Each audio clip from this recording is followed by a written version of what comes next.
Unfortunately, and some of you may know this already, but unfortunately Dr. Mike Musker at the 11th hour was unable to attend. He sends his apologies, and we do hope that perhaps in the future sometime we might have him back, have him speak to us. Dr. Peter Kevin O'Shaughnessy, who is speaking to us, but also will cover some of Mike McCusker's work. So we're really delighted to have Kevin with us today. Let me tell you a little bit about Kevin by way of introduction.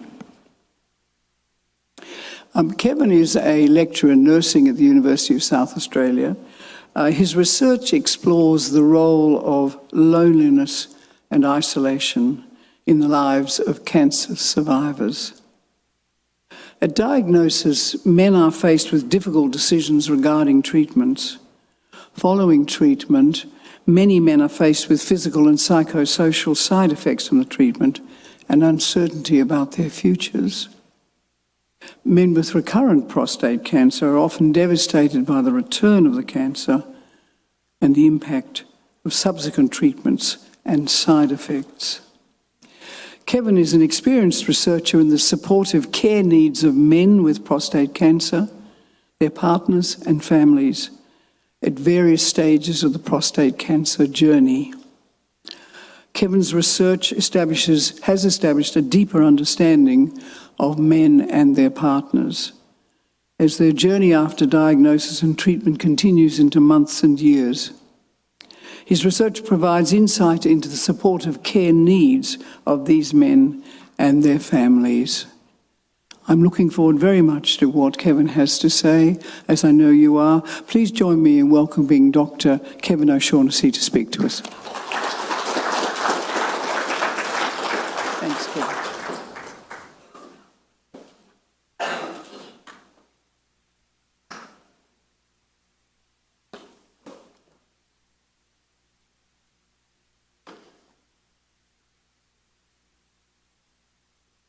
Thank you, Ruth, and thank you, everyone. I'm probably convinced that most of you have just wandered in because it was cold and wet outside and you saw free coffee and it was a nice warm spot. I'll be able to offer you more questions probably than answers today, but I hope, I hope to give some insight into what men who live with a diagnosis of prostate cancer have shared to me as a way of perhaps providing some insight into the secrets that men hold. I'm very lucky I get to research with Dr. Michelle King-O'Coy who's moved to Australia from the UK, following her research in Trinidad and Tobago. And I'm joined today by my long-term friend, collaborator and prostate cancer survivor, John Sheehan. And I'm appreciative. We're 12 years that we've been collaborating and discussing and trying to work out different ways to help men on their journey with prostate cancer. I'm not a cancer survivor myself. John's insights have been invaluable to me and remain invaluable. Both Michelle and I enjoy working with him and look forward to many more years of doing that. I've been a publican, a country publican, a city publican. I've worked as a news agent. I was throwing papers in the middle of the night when the Twin Towers came down and was convinced, listening to the radio reports, that it was War of the Worlds was happening. It was one of those really unusual moments. I've lived a life before I became a nurse. I didn't even consider becoming a nurse until my friend Stephen Slade, whose name I always like to use, until Stephen passed away from cancer at the age of 30. He was diagnosed when he was 26. He had a journey with cancer we were discussing earlier. It was cancer of unknown origin. People often want to know what sort of cancer it was. They never found the primary cause of his cancer. He passed away too young. I've been lucky to be married for nearly forever, but I think it's 38 years. And Stephen was in love with my wife, probably as much as I was. We had young kids. He wanted to spend time with us, and I knew nothing about nursing, cancer, death, dying, or any of those things. I was just smart enough at that stage to be able to sit and listen as Stephen shared his concerns and his fears, and along the journey kept telling me, "Get really great help from this male nurse at the Royal Adelaide Hospital. You should become a nurse." And after he passed away, it took a little while, it took a couple of years throwing papers. When you throw papers in the middle of the night, you get a bit of time to think, particularly when you start to get good at it. It's pretty reflex. And I thought, yeah, maybe that's something I can do.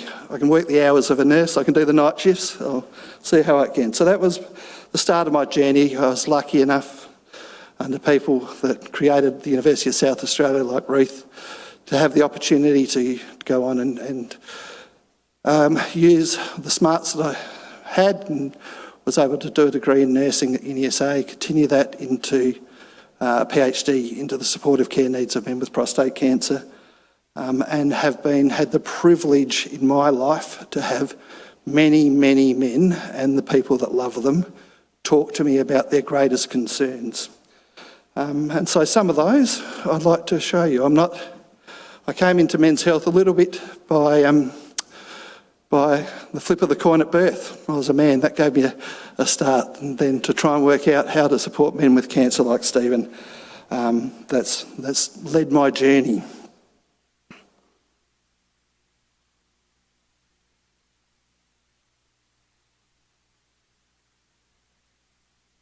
So today I'll be talking particularly about masculinity, about ageing, some insights into cancer and supportive care.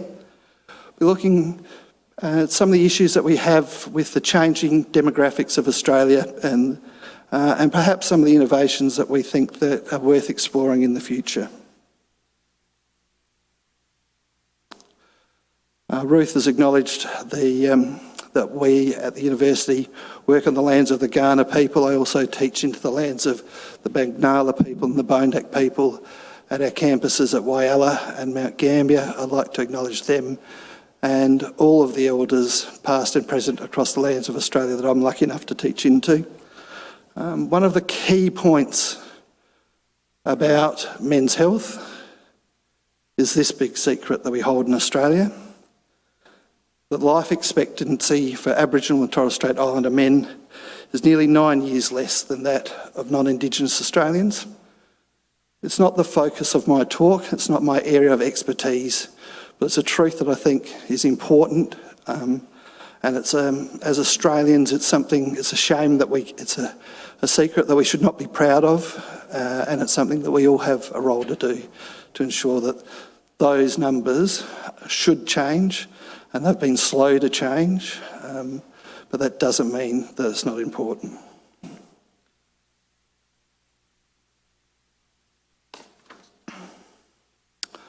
We also know that Australian men live less. That's a very poor way of putting it. Australian men don't live as long as Australian women. For non-Indigenous Australians born in 22, males can expect to live to just over 80 years, 80.6 years. Females can expect to live to 83.8 years, and that's a 3.2-year age gap between men and women, where there are some reasons that we know why this exists. We also know that this gap decreases over time. So the older the population is, the less of that gap is. So for people that are over 65, the age disparity is only 1.7 years. So it's often some of the risks that men take when they're younger, combined with some of the health behaviours that they do. So men are less likely to use preventative health screening services, for example, BP screening or cholesterol screening. They delay initiating healthcare after initial symptoms. They underutilise the health services that are available to them. And most of the deaths are linked to preventable deaths around, particularly the use of tobacco, which we see in older populations, blood pressure and cardiac issues. Some of these, we believe, link to what we call the masculinity of men. So the traditional Australian masculine norms around fitness, strength, stoicism, honour, mateship, and the role as the provider, the leader, the man of the house. These do impact on the health behaviours of men and their risk-taking behaviours. It impacts on the secrets they hold and their reluctance to share secrets when they're vulnerable. And it also impacts on their ability to embrace the changes that come with age and the losses that come with age. So one of the key things that I'm aware of is how it impacts on issues around illness, death and dying, and the secrets they will hold or the lack of discussion that they will have around those key issues. However, this traditional Australian masculinity, homogeneic masculinity, is not the full story. Some identities aren't so secret, and that is the self-image of Australian men is changing. And it's changing for a number of factors. We know that there are roles and self-image that's related to sexuality, to culture, to men's own self-image that has changed over time.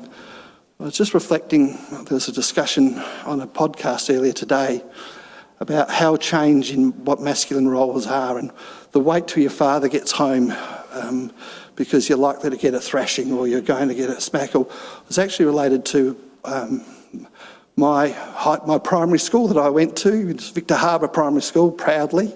It's 150 years old this year, which is fantastic. And one of our favourite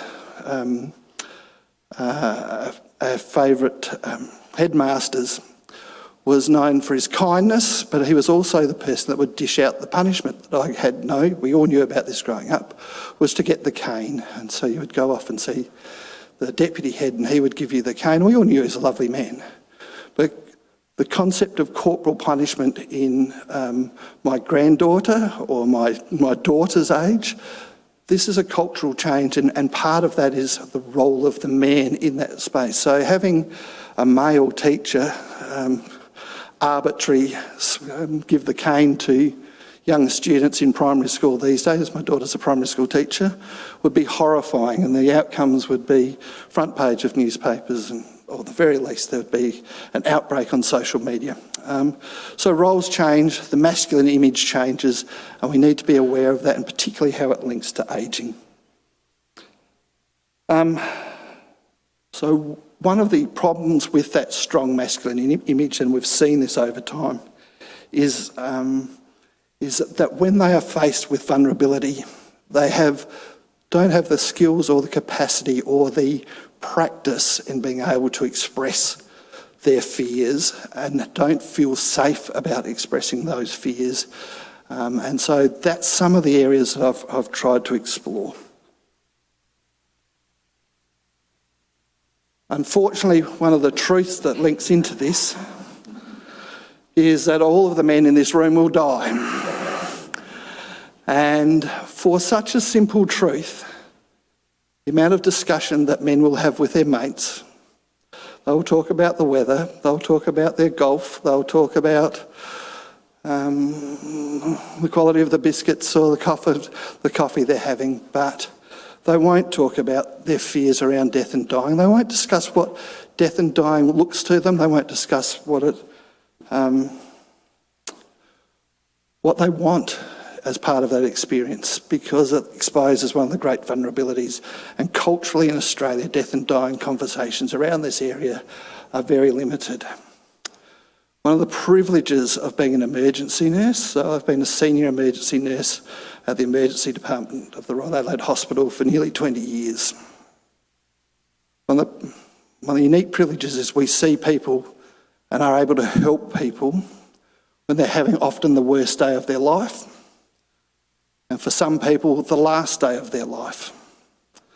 And I was continually staggered about how few men had ever had a discussion with their families about their wishes, what they wanted in terms of not only treatment, whether they wanted extended treatment in an ICU, but organ donation, where they wanted to be buried, Who would they want to come? Do they want their family to come from interstate to see them? Do they want to go home? Were they happy to go to a nursing home?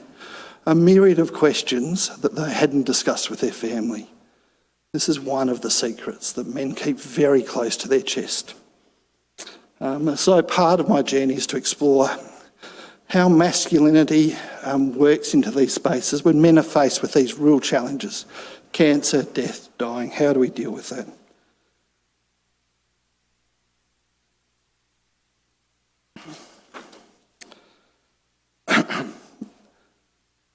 Dementia also brings an enormous amount of fear and vulnerability into older men. Some men fear being diagnosed with dementia more than they fear death itself. I'd rather be taken out in a car accident than live with dementia. And I think some of the fear is that the secrets they hold most private, the secrets they've never shared, dementia is one of those diseases that men's guard can go down, and they fear that they will expose some of these secrets that they've held for a long time.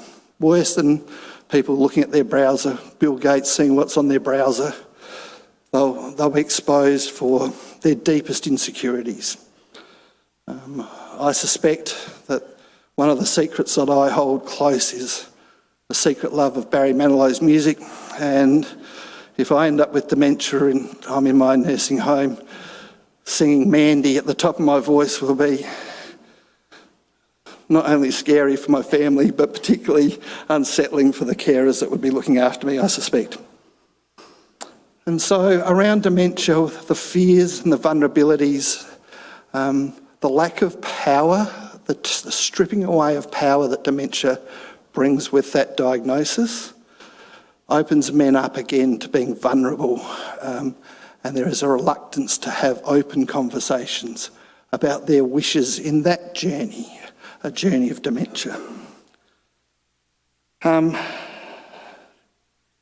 We see that this is an area that's under-researched. It's under-researched in a whole lot of areas, and Michelle and myself are looking at exploring dementia in the context of cancer, and particularly prostate cancer, because there is an interaction. We're starting to see that some of the medications that are used in the treatment of prostate cancer may increase the risk of dementia, but it is also the complexity of some of the issues that are around masculinity and disclosure about that intersection that we're looking to explore.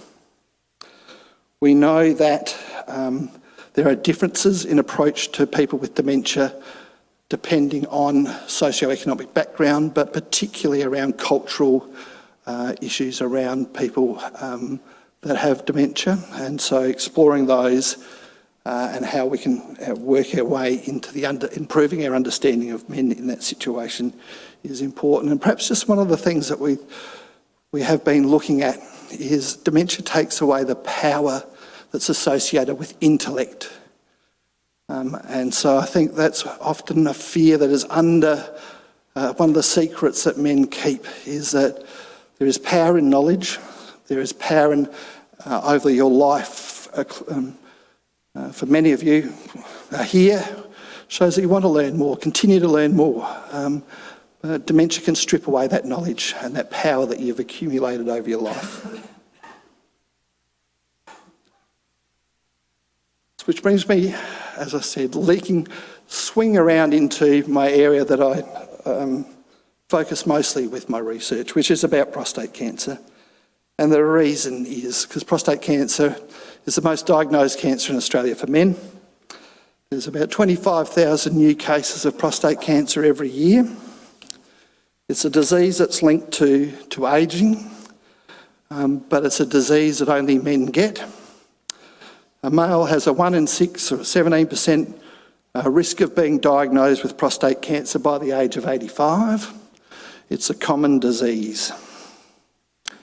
So while prostate cancer has a high prevalence, men are likely to die with prostate cancer rather from it, and that's due to the improvements in treatment and the improvements in nursing care. These increased survival rates mean that 96% of men that are diagnosed with prostate cancer will survive for at least 5 years.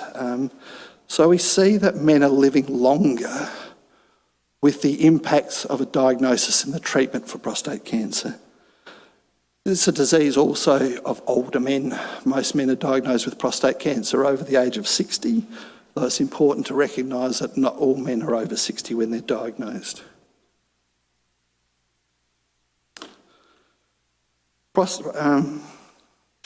While most men that are diagnosed and treated for prostate cancer return to their normal lives, for many Australian men this isn't the case. There are many fears about the unknowns of prostate cancer, and men grapple with their concerns about their own mortality. For many men, it's the first time they've considered death and dying.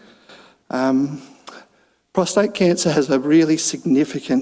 can have really significant side effects from treatment, and these include bladder, urinary incontinence, fecal incontinence, and sexual impotence.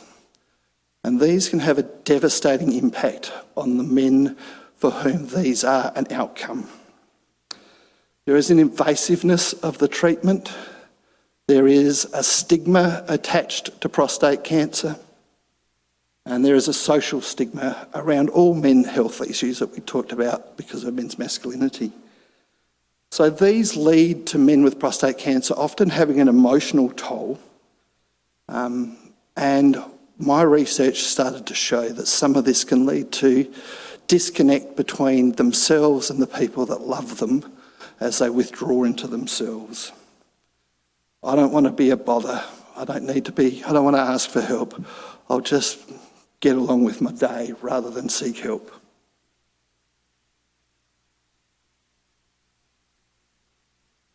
Part of my research, my doctoral research into men who were living with prostate cancer, came up with a framework where we recognised there was a range of supportive care needs, maybe not as clear as I thought.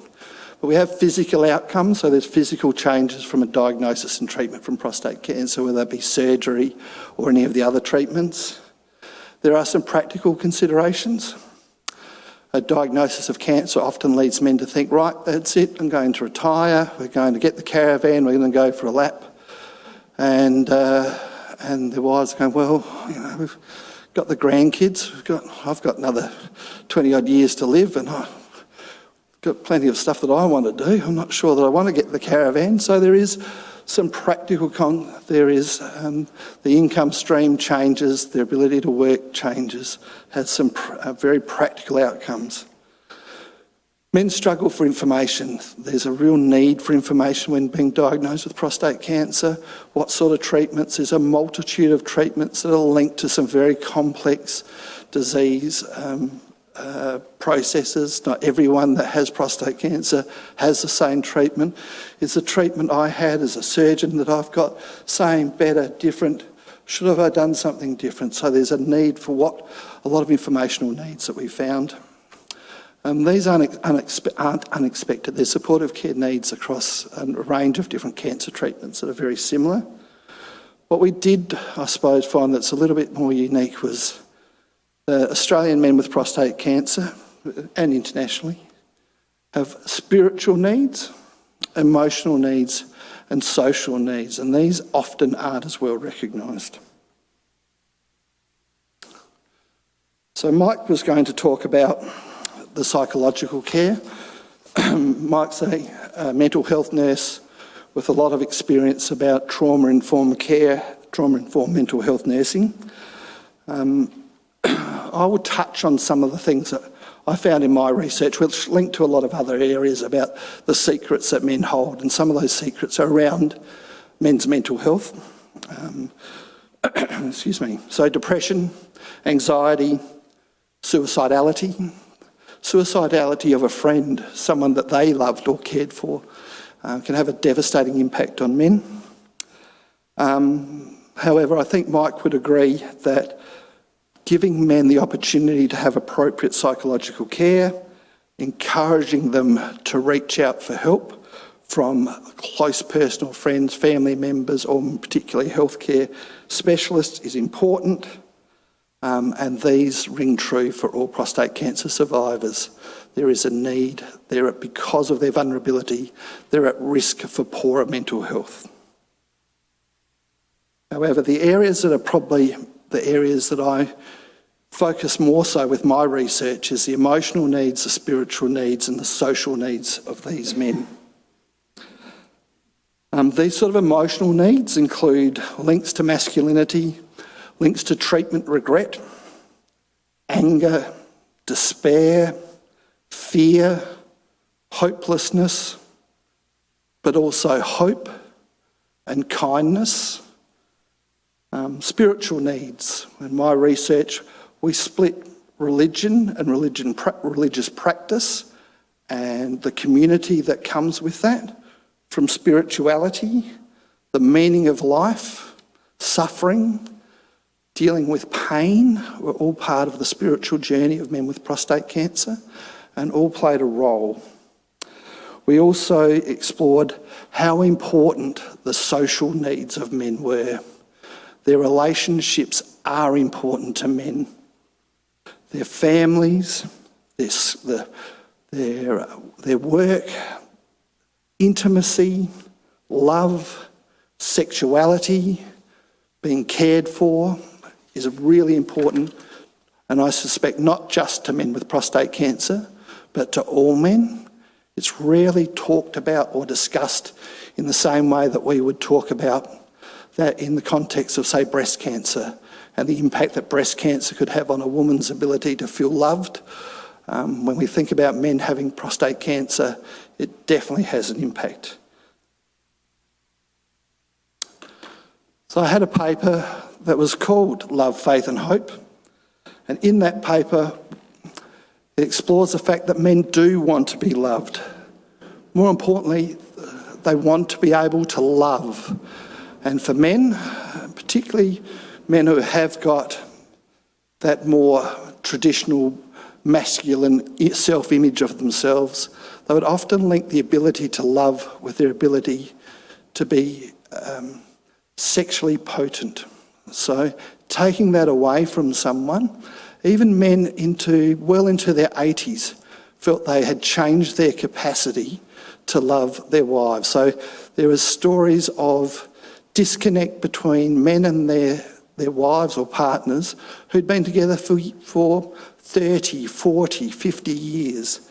And he felt that because he had become impotent, he wasn't able to make love to his wife. He wasn't able to make that connection that he felt that she would need. And of course, as the women probably in this audience would suspect, is that was the last thing they really felt that they needed in their lives for terms of intimacy and connection. What they were missing was he was withdrawing him to himself. They missed the friendship, the connection that they had. So we see that this change caused by prostate cancer was having, instead of a couple that were united, was a couple on separate rails, on a journey but disconnecting, and the rails were heading in different directions. Really sad stories around that space. So we could see that men were becoming lonely even within their own relationships, and their wives were becoming lonely even within a relationship. Further, these outcomes, incontinence, impotence, was having a big impact on men that were single, and their confidence in being able to connect and have other relationships. I'm never going to have another relationship again. Who would want me? I smell like urine. I've got these pads on. So there's a whole range of emotions that would make men. I don't want to even go out with my mates. I just withdraw into myself. I used to go play golf, but I don't want to be an embarrassment to myself. So those sorts of overwhelming self-image became really are trouble men. There's some of the secrets that men hold are these fears. One of the other secrets that men hold is their spiritual connections. It's not usual for nurses to ask about spirituality, but in my discussions with Stephen, I knew that Stephen wasn't religious at any stage of my life, talking to him until he started to think that he might die, and then he was starting to ask me about what I knew about religion, which I could have put on the back of a postage stamp. I was brought up Catholic, but I didn't take much notice. So I went back and started to ask men about how faith had an impact after their diagnosis of cancer. And I found it really interesting. There was, again, a wide spectrum of responses. There was men that it didn't make much difference to, but there were two distinct camps. It was particularly when we separated those men that were talking about their spirituality and not their religious attendance. So we found that some men were drawn deeper into their spiritual beliefs. If I didn't have my God walking with me, I would never have got through this. I've never felt more connected to my God. That's the strength that has got me through this challenging time.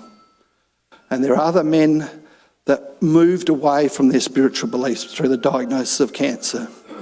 How can there be a God? I've been a good man. I've done everything I can. I've done everything right. Now I've got this disease. It's just not fair. There can't be a God if this happens to good people like me. So we saw this disconnect. I don't know the answers to that, but I do think it's important that as nurses and as people that we understand that that's part of the journey, that's part of the challenge.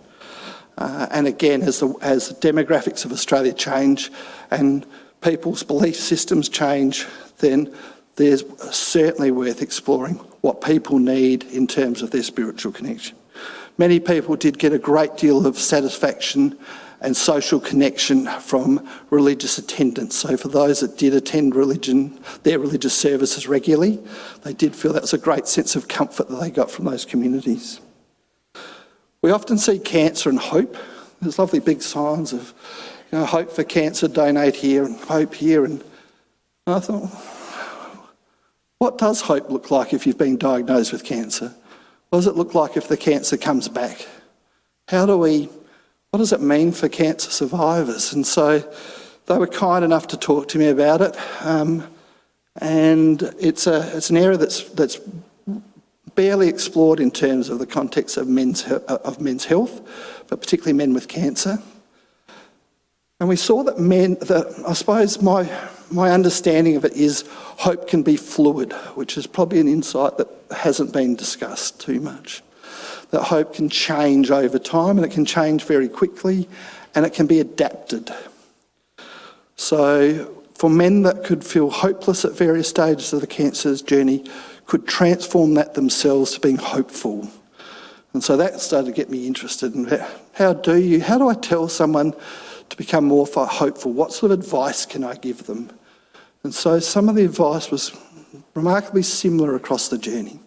To become more hopeful, I'd narrow my focus. I used to think about what the rest of my life was going to look like in terms of years and months or years into the future. Now I bring it back. I think I'm going to have a good day today. I'm going to make the most of today. And that made me feel good. I'm going to think about what I'm going to do this week. If I got too far in front of myself, I'm going to try and get through the pain for the next hour if I needed to. I could control how hopeful I felt by how I went forward.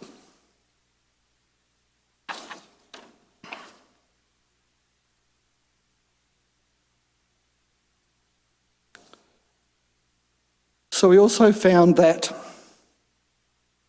social networks, loneliness, and the risk of loneliness, I think, are worth further exploration.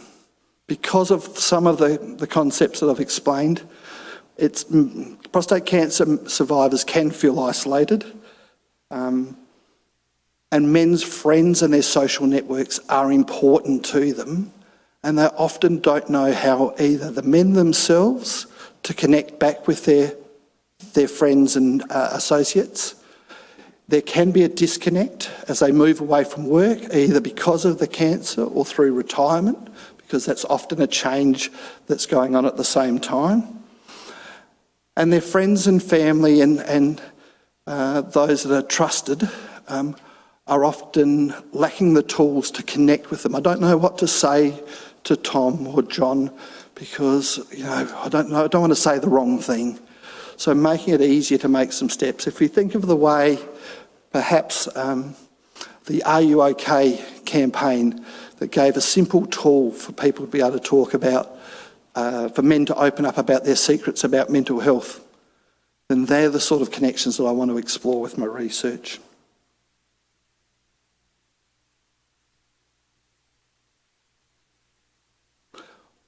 We've started, when we look at loneliness in general, it's not a linear progression, and particularly with a diagnosis of cancer, doesn't directly lead to a disconnect. However, loneliness is modifiable in the same way that hope is. There are tools and processes that can be quite simple and grouping that we want to explore to reduce the sense of loneliness. And it's about sometimes giving permission to make connections, that you won't say the wrong thing. That's important not to actually find out all the secrets of your mate, but just to be there with him.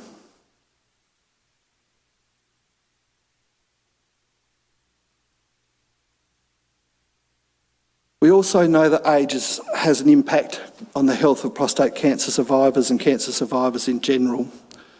So my mate Stephen, for younger men, they're challenged by changes in their body image, hair loss through the treatments, challenges to their masculinity.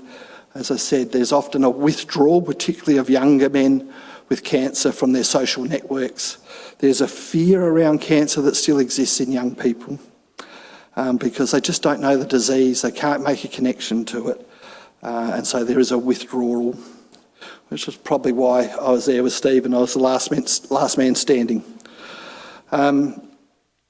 Older men face unique challenges as well.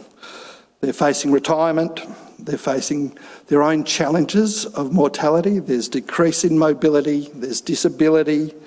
Unfortunately, there can be the loss of a spouse or loss of their close friends and other friends that can lead to a social disconnect and some loneliness.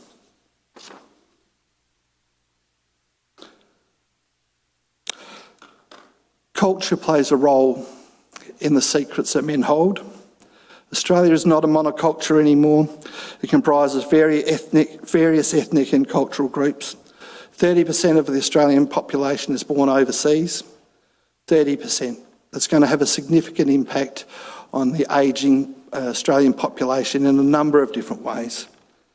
There are a range of cultural impacts on a cancer diagnosis, its treatment.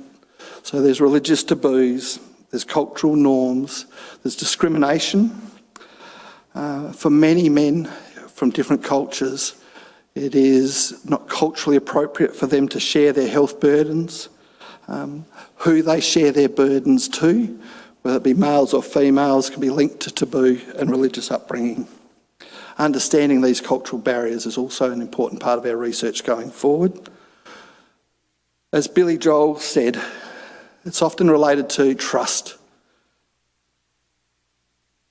Building trust between men and the healthcare system needs working on appropriate rapport from healthcare workers, improved assessment of men's needs, and tailored support that is actually going to address this changing landscape of Australian men. Men's behaviour is not easy to change. It needs the men themselves to actually drive that change. I'm not convinced that men will ever share all their secrets, but that doesn't mean I'm not convinced that men can feel supported and change their behaviour. I think recognising who is in those circles of trust is a really important first step. My research showed that wives and partners and the children of men with prostate cancer are their first line of trust. They will share their secrets with them. They won't share all their secrets with them, but they're more likely to share their secrets with them.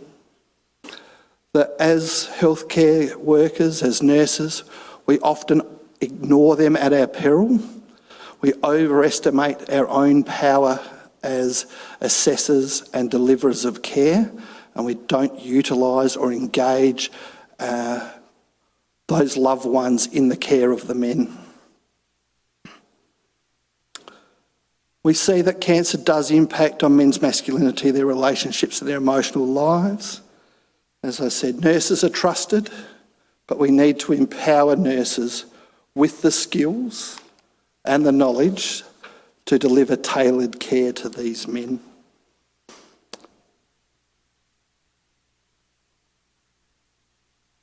We can empower them through things such as being advocates for these men, improving the assessment skills to take the holistic view of men, to try and understand their secrets about emotional, psychological, social,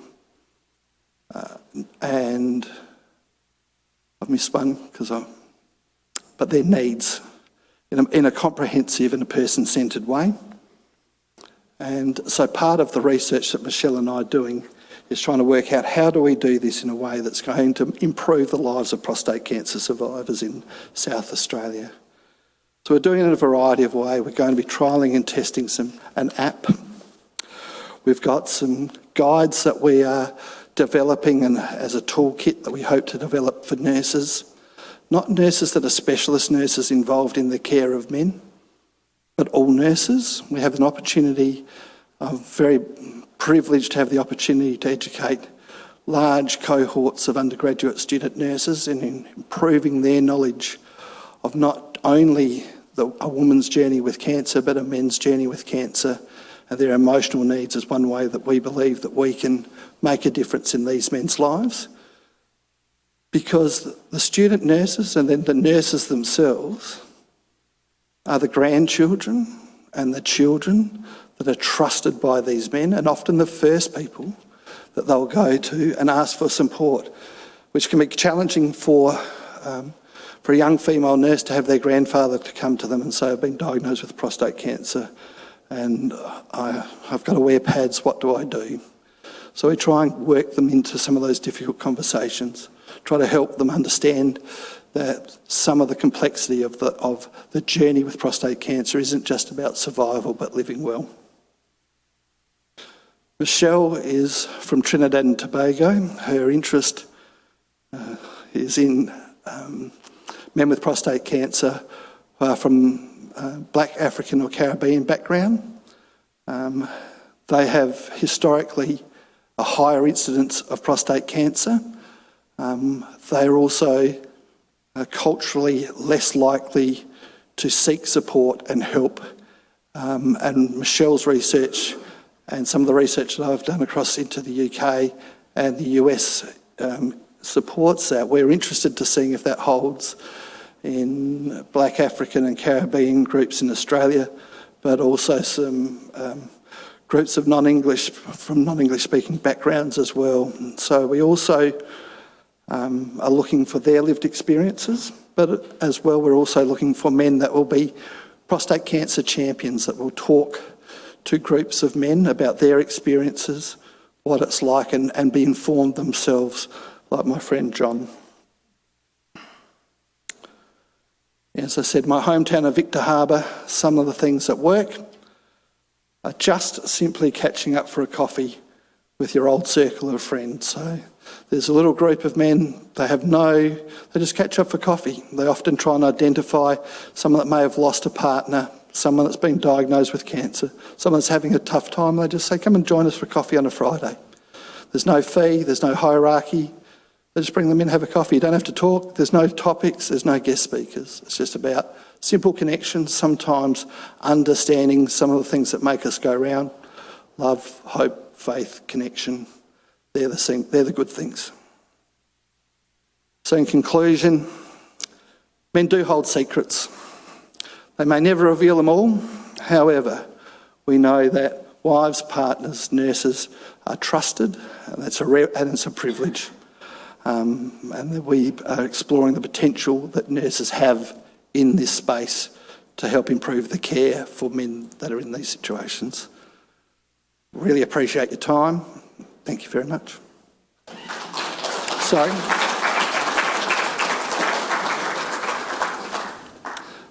And are there any questions, I suppose, is where we'll start.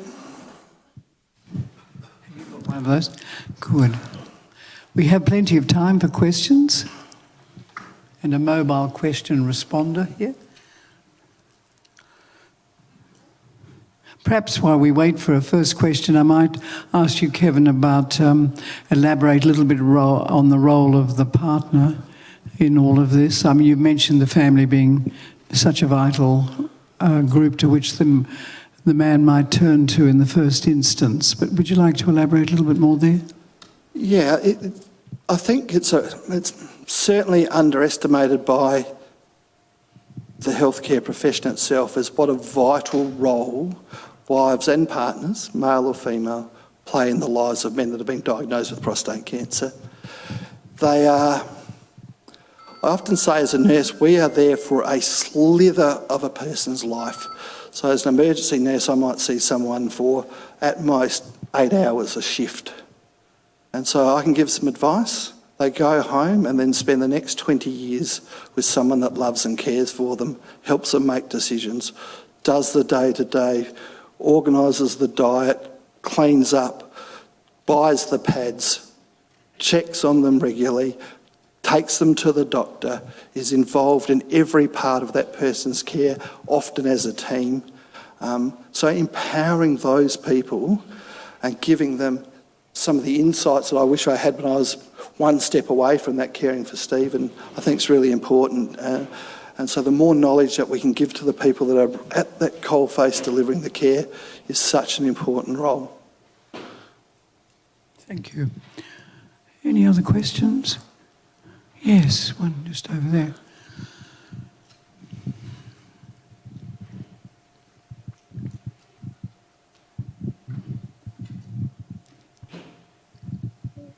Thank you for your talk. Given what you were saying about what men talk about, they don't talk about their secrets, they talk about the football and all those sorts of things. I'm wondering if it would be possible to create a situation where men socialise as a volunteer or in a group of like-minded people which have women as part of it, so not only men's groups. And if that was the case and they developed a trusting relationship with a woman who isn't their partner, that they might seek some of that advice and might work on divulging some of those secrets. And there's certainly a role for that, and friendship comes and trust comes in all sorts of different ways, absolutely. It's a bit of a vexed space, and again, all men aren't the same as all men aren't the same. For some men, the embarrassment of having to explain their incontinence, their erectile dysfunction, to even the most trusted, even talking about it to their wife and partner of 38 years, they struggle or won't do that. That is something they will still hold secret. It may well be that having a female that's one step away is really important. I know one of the things is that some men, on the flip side of that, will seek affirmation from someone that is a trusted female friend, which can be a female nurse as well, to say, I'm still a man, aren't I? Even if I am incontinent. Do you and them say, yeah, I value you, you're still good looking, or whatever it is that they feel that they've got value because they've had that affirmed from someone else. And so there is some value in that.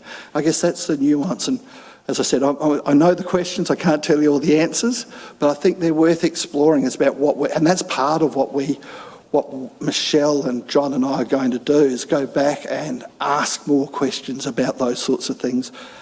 What would work for you? How does it work? Is it most of the prostate cancer nurses are female, the specialist prostate cancer nurses? Who would you prefer to connect to is one of the questions, and it's vexed, but we continue to ask those questions to tailor the support that's available. But great, good insight, I think, yeah. Just while Amanda's looking, one of the issues, it seems to me, is when a man is diagnosed with prostate cancer, the decision is whether to operate or monitor. And as you said in your talk, many males die with the prostate cancer, not of it. But once the diagnosis is there, and the decision is to monitor, not operate, have you had anything to do with that group of absolutely. patients? Because, I mean, there is a extra concern there, shall we say? And I think it's a little bit to do, absolutely, and that's part of the reason why I talk about it. It is the word cancer. When we tell men that dementia is one of the leading causes of older men, again, there's fears about dementia and a diagnosis of dementia. If we were to talk about arthritis and say, well, arthritis, you can die of arthritis, it can have all of these negative impacts on your life, it's not the same impact as when the doctor says, looks like, John, you've got arthritis. Well, I'm sure John will go, well, yeah, just put it on the list, thanks. So can you write that down so I remember? You don't need to tell, no one needs to write down they've got cancer twice. And it is the power of the word cancer and our historical knowledge of what that meant. It meant for many people who at the age that they get diagnosed with prostate cancer, cancer was a death sentence when you were younger. It is not a death sentence necessarily. People do die of prostate cancer, and it can be devastating for people that die of prostate cancer, but the majority don't, and it's trying to understand that nuance. And that's part of the difficulty with prostate cancer. It's not linear, it's nuanced, everyone's a little bit different. It's how far advanced is the cancer, and why is he monitoring it and I'm not, and why did he have surgery and I'm having hormone treatment? So that's part of the difficulty, is to try and get across that there are different ways. It's a difficult message to sell. Yeah. But thank you. Great question. Yeah, Kevin, has there been any research comparing and perhaps quantifying the effect, if you like, of cancer and what comes from that on men vis-a-vis women? Women compared to men, because you've talked about it being different, but is there any sort of quantitative sort of research? As in, for some, yeah, but sorry, what part of were you looking for the quantify? Would quantify the emotional needs? Was that what you're looking at? Well, just the way I guess the general effect it has on men compared with women, and that might be emotional, spiritual, etc. But you're saying that men, bottle these things up and so forth, and so I guess what you're saying is that perhaps women don't. But is there any sort of quantitative difference? Has there been research that actually quantifies it? I guess that's what I'm saying. Those sorts of things. Yeah, there are. So it's a great question, and gendered research is always a bit tricky, because we're starting from the process of having two of the biggest circles that we can put around groups of people. Men, we split the whole of the world's population into two groups. That's all we do when we talk about men and women. And so it's very difficult to get any nuance from there. So nuancing down to different degrees. When I talk about prostate cancer, only men get it. So there isn't a control group to try and see. But they do look at other cancers, for example, bowel cancer, or some of those sort of cancers which are very similar in terms of prevalence, in terms of gender, as in men get them slightly more than women, are slightly higher, but it's not much higher for bowel cancer. And in terms of connection to these supportive care needs, men's needs are often higher. And we are, as much as we can understand, it is the difference of the social network and their own support networks that surround them that are very often very small compared to larger social networks. And again, but this is being very broad with these two big populations. But the women's social networks historically have been bigger than men's social networks, and that has an impact on how they come out. But for prostate cancer, it's probably why it's only one circle. It's men that get it. However, as part of that journey, I suppose, is when we consider the difficulty of some of those men. So gay men, transsexual men have unique needs when we start to narrow down in terms of sexuality. So you'll find that someone that may have transitioned from male to female and lived their whole life as a female, suddenly in their 60s is starting to having to worry about having male tests, having to test for prostate cancer because as part of their gender reassignment they still have a prostate. Having spoken to a number of homosexual men who have their relationships really challenged because of changes in their either incontinence or their sexual function, about how that makes them feel within their relationships is equally as challenging. So at any stage we talk about generalisations, but these are people, individual peoples that are living their own very complex lives within there. I think there's a question at the back. Yeah, thank you for your input today. This is somewhat of a comment, but I wonder if you've come across it in your research. It's more to do with a circle of trust of who men and women, for that matter, will talk to. You quite often hear that the good old hairdresser or your barber quite often hears lots and lots of things because there's an activity happening. There's no pressure to talk, and you can unburden yourself. And particularly in other circumstances where there is a group activity happening, where it's not designed to actually sit and talk, no pressure, you might be playing snooker or making toys. But has there been any research done or information given to the good old hairdresser who people unburden themselves with on a regular basis? That is a fantastic comment and probably gets to the heart of what I want to explore, is about, I suppose, in much of the same way as a simple the Are You OK Day, where if we could have men recognise or people recognise that you can break down loneliness in much the same way by doing something with a friend. So it may be going to if it's football is what you do, going to the football, inviting your mate to the football, inviting him to play billiards with you. Let's go get a haircut. Let's go and have a cup of coffee. Those simple acts can be so powerful, and the other thing about that is it's a two-way street. The barber feels less lonely because he's got all these blokes that come in to talk to him every day. When I take John to the footy, John might be feeling a bit less lonely, a bit disappointed that Port are flogging Norwood, and I will feel like I'm a good bloke because I'm taking John and I'm a little bit less lonely.